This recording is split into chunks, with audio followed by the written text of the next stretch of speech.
નમસ્કાર, આપ જોઈ રહ્યા છો નેશન પ્લસ ન્યૂઝ. હું છું આપની સાથે હેતલ ભગત.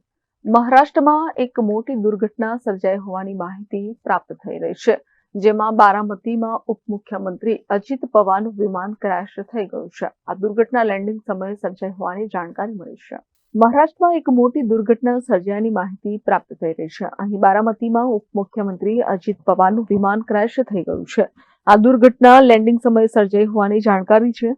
મળતી માહિતી અનુસાર આ વિમાનમાં અજીત પવાર હાજર પણ હતા. ડીજીસીએના અહેવાલો અનુસાર અજીત પવાર સહિત 5 લોકોનું નિધન થઈ ગયું છે.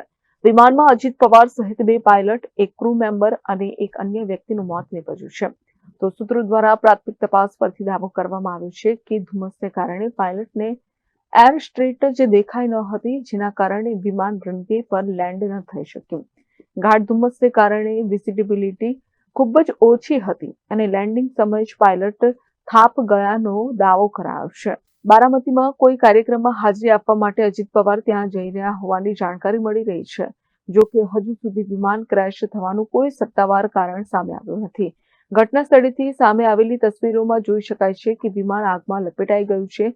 ધુમાડાના ગોટે ગોટા ઉડી રહ્યા છે. અહેવાલો અનુસાર આ વિમાનમાં મહારાષ્ટ્રના ઉપમુખ્યમંત્રી અને એનસીપીના લીડર અજીત પવાર હાજર હતા. વિમાન ક્રેશ થયા બાદ આખો કાટમાળમાં ફેરવાઈ ગયો હતો. તો વધુમાં અજીત પવાર ચૂંટણી પ્રચાર માટે જઈ રહ્યા હોવાની ચર્ચા છે, ત્યારે જ અધવચ્ચે રસ્તામાં અકસ્માત સર્જાયો હતો. જોકે એનસીપી નેતા માઝિદ મેમણે જણાવ્યું છે કે અજીત પવાર આજે બારામતી આવવાના હતા. વિમાનમાં કુલ 5 લોકો સવાર હતા. સવારે 8:45 આજુબાજુમાં જ આ વિમાન રનવે પર લેન્ડ થતી વખતે ક્રેશ થઈ ગયું. ડીજીસીએ દ્વારા આ વિમાન દુર્ઘટનાની પુષ્ટિ કરવામાં આવી છે. અજીત પવારના નિધન પર રાજકારણમાં શોકની લહેર દોડી ગઈ છે. પીએમ મોદીએ મહારાષ્ટ્રના સીએમ ફડણવીસ સાથે આ મામલે ચર્ચા કરી ઘટનાની જાણકારી મેળવી હતી. આ સાથે સુપ્રિયા સુલે પણ બારામતી જવા રવાના થયા હતા. બીજી બાજુ વિપક્ષના નેતાઓ સંજય રાઉત, મહેબૂબા મુફ્તી સહિત અનેક લોકોએ તેમના નિધન પર શોક વ્યક્ત કર્યો હતો.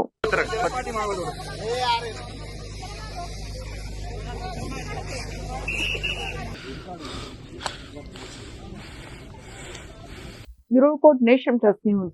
સમાચારોના સતત અપડેટ મેળવવા માટે અમારી નેશન પ્લસ ન્યૂઝની યુટ્યુબ ચેનલને સબસ્ક્રાઇબ કરો, બેલ આઇકન દબાવો અને જોડાયેલા રહો ફેસબુક, ઇન્સ્ટાગ્રામ અને ટ્વિટર પર.